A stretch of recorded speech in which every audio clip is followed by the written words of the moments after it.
ನಮಸ್ಕಾರ. ದೈವತ್ವವಾಣಿ ಯೂಟ್ಯೂಬ್ ಚಾನೆಲ್ನ ಸಮಸ್ತ ವೀಕ್ಷಕರಿಗೆ ಸ್ವಾಗತ ಹಾಗೂ ನಮಸ್ಕಾರ. ಜ್ಯೋತಿಷ್ಯ ಆಸಕ್ತ ಬಂಧುಗಳೇ, ಇವತ್ತಿನ ವಿಷಯ ವೃಶ್ಚಿಕ ರಾಶಿಯ ಫೆಬ್ರವರಿ ತಿಂಗಳಲ್ಲಿ ಆಗ್ತಕ್ಕಂತಹ ಅವರ ಜೀವನದ ಭವಿಷ್ಯ ಆಗುಹೋಗು ಹಾಗೂ ಫಲಾಫಲಗಳನ್ನು ನೋಡೋಣ ವೀಕ್ಷಕರೇ.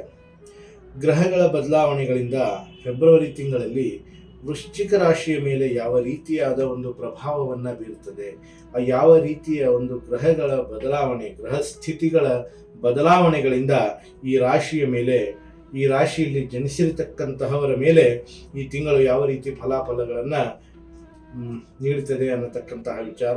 ಈ ತಿಂಗಳು ವೃಶ್ಚಿಕ ರಾಶಿಯವರಿಗೆ ಅತ್ಯುತ್ತಮ ಅವಕಾಶಗಳು ಒದಗಿ ಬರುತ್ತವೆ ಹಾಗೂ ವೃತ್ತಿಯಲ್ಲಿ ಪ್ರಗತಿ, ವೃತ್ತಿಯಲ್ಲಿ ಅಗಾಧವಾದಂತಹ ಪ್ರಗತಿಯನ್ನು ಕಾಣ್ತೀರಾ.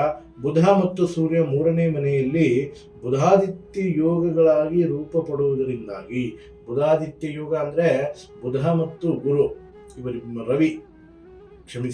ಬುಧ ಮತ್ತು ರವಿ ಇವರಿಬ್ಬರು ಒಂದೇ ಮನೆಯಲ್ಲಿ 3ನೇ ಮನೆಯಲ್ಲಿ ಬರುವುದರಿಂದಾಗಿ ಬುಧಾದಿತ್ಯ ಯೋಗ ರೂಪುಗೊಳ್ಳುತ್ತದೆ ಹಾಗೂ ಈ ನಿಮ್ಮ ಕಾರ್ಯಕ್ಷೇತ್ರಗಳಲ್ಲಿ ತುಂಬ ಯಶಸ್ವಿಯುತವಾಗಿ ಗುರುತಿಸಿಕೊಳ್ಳುತ್ತೀರಾ.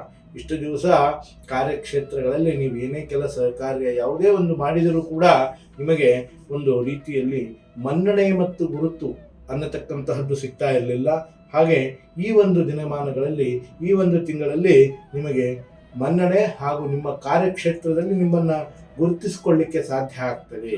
ನೀವು ಉದ್ಯೋಗ ಕ್ಷೇತ್ರದಲ್ಲಿ ಎಷ್ಟೇ ಕೆಲಸ ಕಾರ್ಯಗಳು ಯಾವುದೇ ರೀತಿಯಲ್ಲಿ ಮಾಡಿರ್ತೀರ, ಆದರೆ ಏನು ಮಾಡಿದರೂ ಸಹಿತವಾಗಿ ನಮಗೆ ಗುರುತಾಗ್ತಾ ಇಲ್ಲ, ಏನು ಮಾಡಿದರೂ ಸಹಿತವಾಗಿಯೂ ನಮಗೆ ಇವರು ರೆಕಗ್ನೈಸ್ ಅನ್ನೋದು ಆಗ್ತಾ ಇಲ್ಲಲ್ಲ ಅನ್ನತಕ್ಕಂತಹ ಕೊರಗು ಈ ತಿಂಗಳಲ್ಲಿ ಕೊನೆಗೊಳ್ಳುತ್ತೆ ಅನ್ನತಕ್ಕಂತಹ ವಿಚಾರ.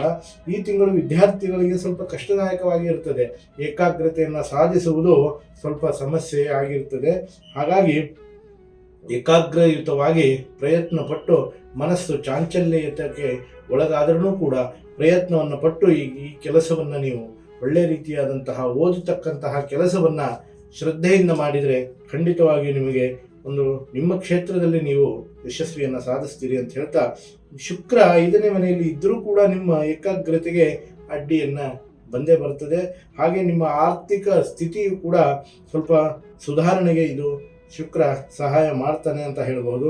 ಕುಟುಂಬದ ದೃಷ್ಟಿಯಿಂದ ನೋಡಿದ್ರೆ ಮಧ್ಯಮ, ಕುಟುಂಬದ ದೃಷ್ಟಿಯಿಂದ ಅಷ್ಟೊಂದು ನಿಮಗೆ ಫಲ ಕೊಡಲಿಕ್ಕಿಲ್ಲ, ಆದರೂ ಮಧ್ಯಮ ಸ್ಥಿತಿ ಅಂತ ಹೇಳಬಹುದು. ಆರೋಗ್ಯದಂತಹ ಸಮಸ್ಯೆಗಳಲ್ಲಿ, ಆರೋಗ್ಯದಲ್ಲಿ ರಕ್ತದೊತ್ತಡದಂತಹ ಸಮಸ್ಯೆಗಳನ್ನು ನೀವು ಅನುಭವಿಸ್ತೀರಾ. ಗುರುಗ್ರಹದ ಸಹಾಯ ಇದ್ದರೂ ಕೂಡ ನಿಮಗೆ ಅನಾರೋಗ್ಯವನ್ನು ಕಾಡ್ತದೆ. ಅನಾರೋಗ್ಯದಲ್ಲಿಯೂ ಸಹಿತ ಗುರುಗ್ರಹದ ಒಳ್ಳೆಯ ಸಹಾಯದಿಂದಾಗಿ ಗ್ರಹ ಸ್ಥಿತಿಯು ಉತ್ತಮವಾಗಿರುವುದರಿಂದಾಗಿ ಸ್ವಲ್ಪ ಸುಧಾರಣೆಯನ್ನು ಕಾಣ್ತೀರಾ. ಮಂಗಳನ ಬೀಜ ಮಂತ್ರವನ್ನು ಪಠಣೆ ಮಾಡುವುದರಿಂದ ನಿಮ್ಮ ಆರೋಗ್ಯ ಚೆನ್ನಾಗಿರ್ತದೆ, ಉತ್ತಮವಾದಂತಹ ಸ್ಥಿತಿಯನ್ನು ಅನುಭವಿಸ್ತೀರಾ ಅಂತ ಹೇಳ್ತಿ. ಒಟ್ಟಾರೆಯಾಗಿ ವೃಶ್ಚಿಕ ರಾಶಿ ಮಿಶ್ರ ಫಲವನ್ನು ಹೊಂದಿದೆ. ಫೆಬ್ರವರಿ ತಿಂಗಳಲ್ಲಿ ವೃಶ್ಚಿಕ ರಾಶಿಯಲ್ಲಿ ಇರ್ತಕ್ಕಂಥವರು ಮಂಗಳನ ಮೊರೆ ಹೋಗಿ ಮಂಗಳನ ಬೀಜ ಮಂತ್ರವನ್ನು ಪಠಿಸುವುದರಿಂದ ಉತ್ತಮವಾದಂತಹ ಲಾಭ ಮತ್ತು ಉತ್ತಮವಾದಂತಹ ಪರಿಹಾರ ಮಾರ್ಗಗಳನ್ನು ಪಡ್ಕೊಳ್ತೀರಿ ಅಂತ ಹೇಳ್ತಾ, ಈ ಮೂಲಕ ವೃಶ್ಚಿಕ ರಾಶಿಯ ಫೆಬ್ರವರಿ ತಿಂಗಳ ಭವಿಷ್ಯವನ್ನು ಕೊನೆಗೊಳಿಸ್ತಾ ಇದ್ದೀನಿ. ನಮಸ್ಕಾರ. ಹರಿ ಓಂ. ಗುರುಭ್ಯೋ ನಮಃ.